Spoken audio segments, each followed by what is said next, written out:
Back in my college mixing classes, my professor once said that volume automation is the most powerful tool a mixer has in their toolbox. He said it was like the line that separated the good mixes from the great ones. But interestingly enough, he only said that exact piece of advice once. He'd often repeat important points over several lessons, but for some reason, this one wasn't the same. Maybe I'm overthinking it, but I think he was right in a lot of ways. And I remember agreeing with him so much at the time that when I wrote it in my notes, I drew a bunch of stars and sparkles around it. I like to think this tip is a little bit of a trade secret. So that's what I'm going to be talking about in this video. But first, what is volume automation? It just refers to the volume of a selected track changing over time to create a more interesting and dynamic mix. It can be done with a DAW's pencil tool, placing different dots to show differences in decibels, or even a MIDI controller. I should also note that volume is far from the only thing you can automate. All of your effects like reverb, compression, saturation, or whatever, they can be automated too, but I'm gonna stick with volume for the sake of this video, since that's what I use the most. In short, you know how we like when parts fade in and out? Yep, that's an example of volume automation. There's a lot you can do with volume automation, but here are some of my favorites and most used. Fading in strings is the biggest one, no doubt. I'm playing my string parts through a keyboard, but if this were real life, string players would sort of have this arch and swing into each note they play vibrato. You know what I mean, right? I'm doing the motion as I'm recording this like I'm a violinist. The bow is elegantly sliding across the strings with gravity. And even if I'm just pressing a key with my finger, I want that sort of weight to come through the sound. And I personally find having a slight fade in on the first legato note in a phrase really makes the difference.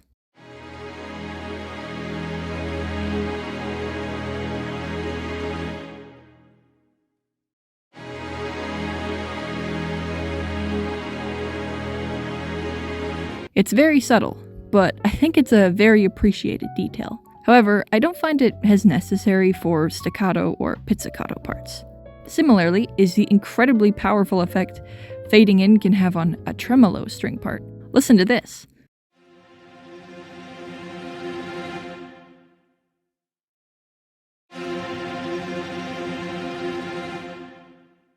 I think this one is much more of an obvious change. When using a keyboard, tremolos are articulated, if I can use that term here, as just holding the desired note and the computer doing all the work. On a real-life string instrument, the player would be constantly spamming the note. Because of this, when playing digitally, tremolos can often come across as very harsh, sudden, and kind of like they come out of nowhere. Sometimes that's what you want, but I love slowly bringing them in for that epic suspense. So fading in is awesome, but fading out is pretty epic too. I'll often completely automate parts to mute over sections where they're not playing. This is just to avoid secret frequencies or noise or whatever. It's kind of just a habit I picked up from many hours of studio practice. But I always make sure I fade out all the parts at the end of a song. This is to ensure that everything ends cleanly, nothing gets cut off, and the exported version of the song concludes in the right place. If you know anything about automation yourself, you might be wondering why I'm only talking about such simple, basic things. Volume automation has so much potential, so little fade-ins and outs are kind of like, no duh. And that's because I want to talk about velocities next, which are, in my opinion, the most magical part of volume automation. In music, volume is how loud the note is played, whereas velocity is how hard the note is played, like how much force I put into pressing each key on my piano. Usually, the softer played stuff will sound all gentle and whimsical, and the harder stuff will sound way more like Jaws, imagine that. You know what I mean? However, it's the combination of the hard and soft extremes that can make music explode with character and add to its composition. To illustrate my point here, I'll play you a piano melody in two ways. Up first will just be me playing it, as I always do.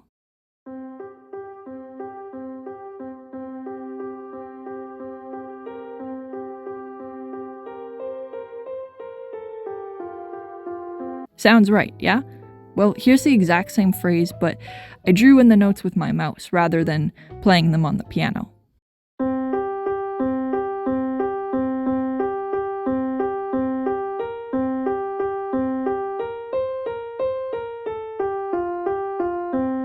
Exact same notes, exact same sound.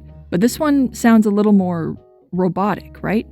You might even think it sounds fake or boxy.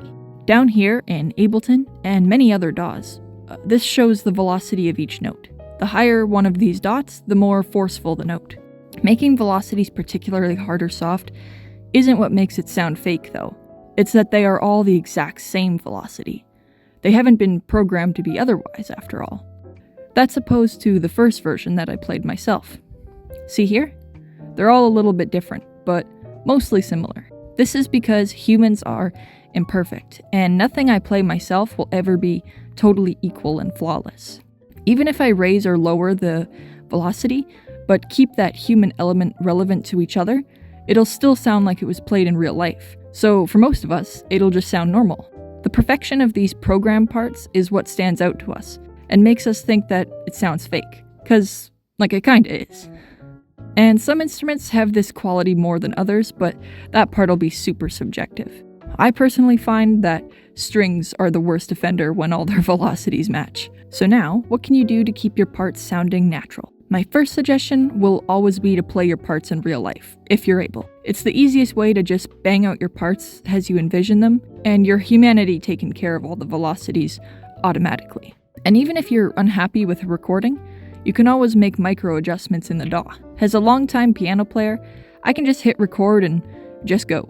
Whereas I have to think and be much more intentional when I draw in notes electronically. This is why I rarely ever do it. But I know many are the total opposite. So if you don't happen to have your own keyboard set up, or you don't play piano at all, here's a suggestion. Obviously, you can individually adjust each note's velocity however you like. I recommend keeping them all pretty close to each other without having any duplicate velocities right next to each other. However, if you don't want to go through all that, Ableton and many other DAWs have a randomize audio effect that will apply randomized velocities to the selected part. This probably sounds like it'll be too uncanny, but you can set a much more reasonable range, or even just use whatever it gives you as a starting point for you to adjust further. Or you can even use the volume automation I mentioned previously here instead. It's all for the sake of that natural sound. A common issue I hear a lot from both new and seasoned composers is actually about their sounds contributing to their parts not sounding natural. When I tell people I still use a lot of stock sounds, it surprises them because they think they sound fake and kind of blocks their creativity. But hear me out. I don't think that's the stock sounds doing, and I'll prove it to you by playing you something.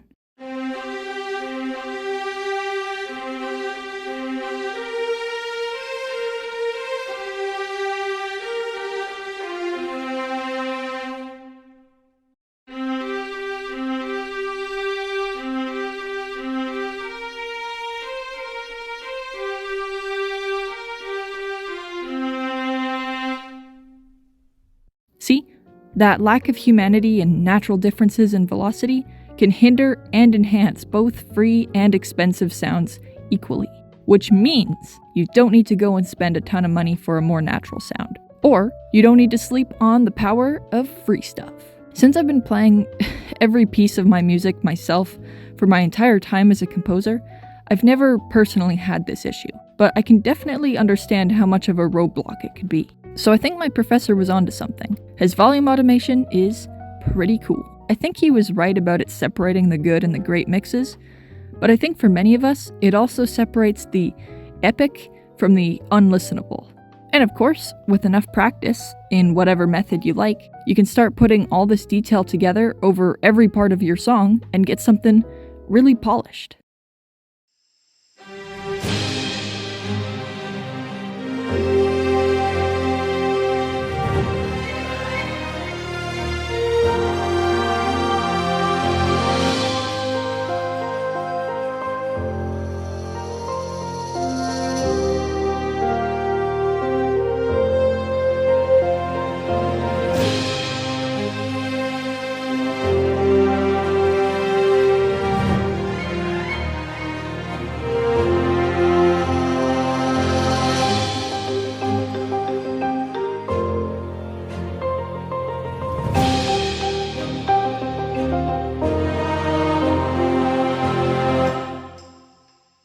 Pretty cool, right? I feel like this is a more humble aspect of mixing that doesn't get talked about as much, and I just think it's really neat. I hope the stuff I've said in this video can be useful to you if you're writing your own music, and if not, and you're just hanging out, maybe you're like me and I think the automation view in DAWs just looks really cool. It just looks so smart in advance, you know? I remember one time when I had to get my laptop fixed, around the same time we were learning automation for the first time, I was very adamant about having the automation view visible on screen as much as possible. So all the staff and other customers in the computer store would see that and be like, wow, she's a pro musician. She's super smart. Wow.